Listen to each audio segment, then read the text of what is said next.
কতদিন ধরে হাঁটুতে ব্যথা ছিল? 1 সপ্তাহ ধরে। 1 সপ্তাহ ধরে। তুমি তো আসতেছো তখন হাঁটতে পারতেছিলে না, এখন তো আলহামদুলিল্লাহ। কি অবস্থা বলো তো? জি, আলহামদুলিল্লাহ। ভালো আছে, আবার হাঁটতেও পারতেছে না। একজন মাদ্রাসার শিক্ষার্থী দাওরা হাদিস অধ্যয়নরত গত 7 দিন ধরে তীব্র হাঁটু ব্যথা নিয়ে ভুগছিলেন। তারপর আমাদের কাছে আসেন। ব্যথার কারণে তিনি ঠিকমতো হাঁটাচলা করতেও পারছিলেন না, খুঁড়িয়ে খুঁড়িয়ে চলছিলেন। এই গত 7 দিন তিনি ব্যথার ওষুধ খাচ্ছিলেন, কিন্তু কোনো উল্লেখযোগ্য তার শরীরে পরিবর্তন আসেনি। পরবর্তীতে আমরা তার হাঁটু দেখি এবং ক্লিনিক্যাল এক্সামিনেশন করি। তখন আমরা হাঁটুতে সয়েলিং, টেন্ডারনেস এবং জয়েন্ট ইফিউশনের লক্ষণ দেখি। পরবর্তীতে আমরা প্রয়োজনীয় পরীক্ষা নিরীক্ষা এবং মাস্কুলোস্কেলেটাল আল্ট্রাসাউন্ড করে হাঁটুর জয়েন্টে ফ্লুইডের কালেকশন নিশ্চিত করি, যেটিকে আমরা মেকানিক্যাল সাইনোভাইটিস উইথ নি ইফিউশন এই হিসাবে ডায়াগনোসিস করি।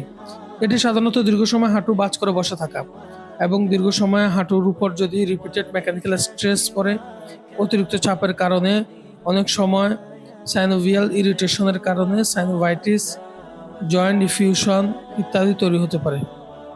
এরপর আমরা অ্যাসেপটিক প্রিকশনের মাধ্যমে অতিরিক্ত ফ্লুইড বের করে নিয়ে আসি। অতিরিক্ত পানি বের করার পর তাৎক্ষণিকভাবে আলহামদুলিল্লাহ আমাদের রোগী আরাম অনুভব করে এবং তিনি আমাদেরকে দেখাচ্ছেন তিনি কতটা স্বস্তি বোধ করছেন এবং তিনি সহজে হাঁটাচলা করছেন।